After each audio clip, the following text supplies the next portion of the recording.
7th English, term 2, poem 1, poem of adventure. This also we have seen already. So just I'll read out and go. Deep inside the mountain, the adventures hide themselves. They are all of forms and shapes. They all have an excellent ending because those that live their lives in adventure see the world in an extraordinary special way. To extract the adventures into the patterns of habit, you only need to close your eyes and ask them to embrace you. We can also imagine that you are transparent and feel the wind stream through you instead of going against you. Or imagine there are tiny little wings on your back, and every time you take a new step, you bounce a bit. Maybe life itself is one big adventure if you have the correct shades on. Back into the days of old, when knights were bold, who with a sword or lance in armor sought romance. It was the age of chivalry long ago in man's history, when to fight for a righteous cause, one did gain considerable applause. It was mainly for show, love, and glory. They deemed themselves being worthy to capture the heart of some fair maiden, which was the most desired prize laden.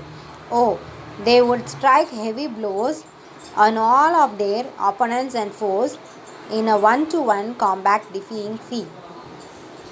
Dead, as crowds watched with abated breath. Yes, it was far back in those days of yore that courage and strength came to the foes, where there was this life and death struggle, such issues at hand the knights would juggle. And in fighting for their country, faith and king, noble impressions on people's minds would ring that even through the ages are held in high esteem.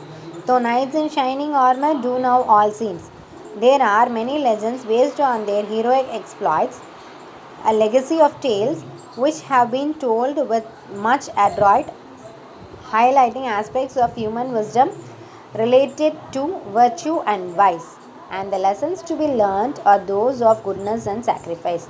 History usually repeats itself time and again, as it often happens. A situation comes when we are asked to do something for a just cause, and acting with chivalry we doesn't pass. This poem is written by George Crocos.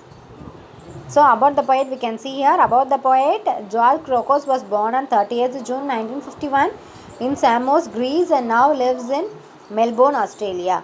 He is an aspiring poet who has written quite a number of poems inspiring by nature, science, philosophy, and spiritual aspects of life. He has studied Eastern and Western religion and associated philosophy for over 35 years and has practiced various forms of yoga and meditation. Thank you.